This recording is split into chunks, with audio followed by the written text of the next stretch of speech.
Dita e planetit Tokë tradicionalisht shënohet me aktivitete të shumta në mbar botën.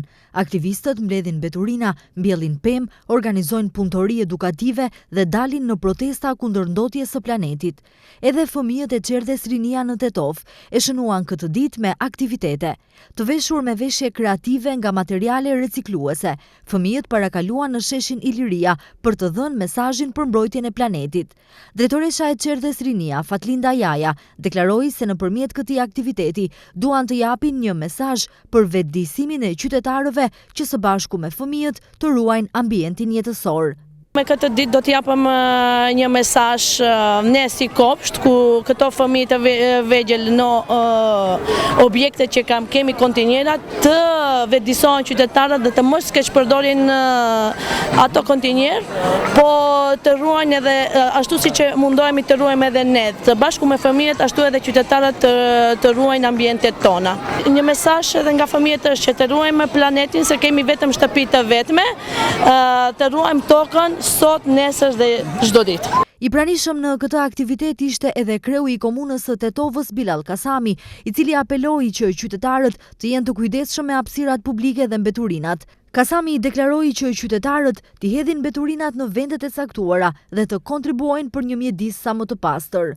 Unë do t'jap një mesazh nga kjo ditë që qytetarët të jenë më të kujdesshëm me hapësirat publike dhe me mbeturinat. Ne vazhdojmë të kemi një dukuri jo të këndshme nëpër qytet, veçanërisht pranë kontenerëve ku qytetarët hedhin çdo lloj të mbeturinave. I përkujtoj edhe një herë qytetarët që Komuna e Tetovës me vendim të Këshillit, gjitha mbeturinat jashtë atyre komunale të përditshme vinë deri në shtëpi ju a merr pa asnjë pagesë. Edhe një herë, pra, unë ndëgjova këto ditë se qytetarët arsyetohen se komuna ju më kërkon nga 1.000 denar.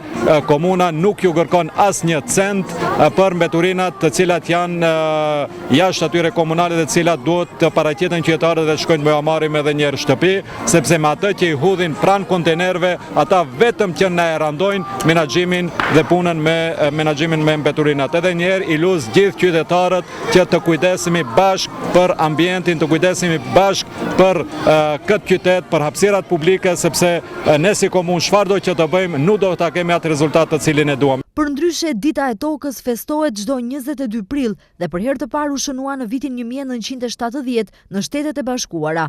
Qëllimi kryesor i kësaj nisme ndërkombëtare është rritja e ndërgjegjësimit për mbrojtjen e mjedisit dhe ruajtjen e planetit.